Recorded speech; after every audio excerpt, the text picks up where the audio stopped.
Robert LeBounty is bonding with his new dog Macon one step at a time. But this winter, they've had their share of stumbles. This is the worst winter. He's never seen the likes of this. Macon is Robert's seeing eye dog. The two were paired up just before winter, and they were still finding their way together when... Shortly after he arrived, the weather became very cold, and he seemed to be in shock. Robert received his dog from the States, and so a lot of the places from the States haven't seen any snow at all.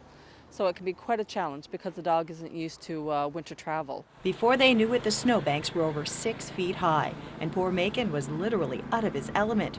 Their friendship would soon be put to the test. With high snowbanks, you can imagine what it's like driving in a car and trying to see around those snowbanks.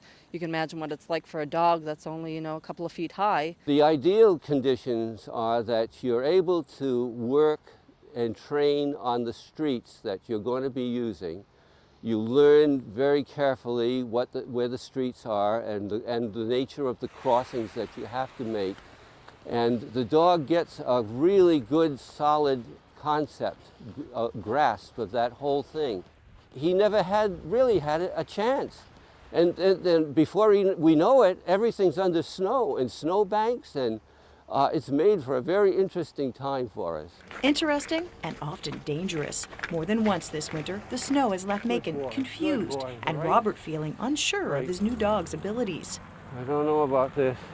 When there is a lot of snow and a lot high snowbanks, it's difficult for the dog to distinguish where the road ends and begins. That's why Robert treads carefully. He knows the snow can easily throw them off route. Remember, Macon is still in training. Straight, straight, straight, straight, straight, straight, Macon, straight, Macon. What he should do is just with confidence boldly go up to where the corner ought to be. And even if there's a snowbank there, we'll climb the thing together. He's confused and refuses to move. Robert is left stranded in the middle of traffic. This unsettling scene has happened a lot this winter. I was faced with this overwhelming feeling, where are we? Where am I? Passage there, sir. You haven't dug that entrance out. You have to go around. Robert has had to rely on the kindness of strangers to get him back on track. Okay, what's that? Your dog will call you. No, I don't know. Could you give me a hand a little bit? Help? At least until Macon gets a little more practice. He admits getting around this winter has been a little unnerving.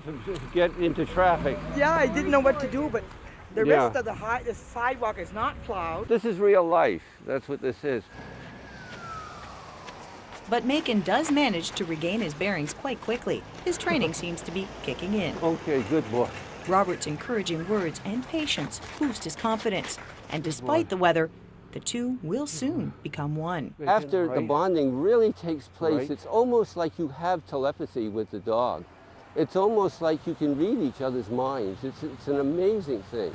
You really become a unit, a working unit, a team. And most of all, loving friends that watch out for each other every step of the way. I almost tripped, I stumbled, and he actually cried. Like, he really felt that. For the Weather Network, I'm Shelley Steeves in Moncton.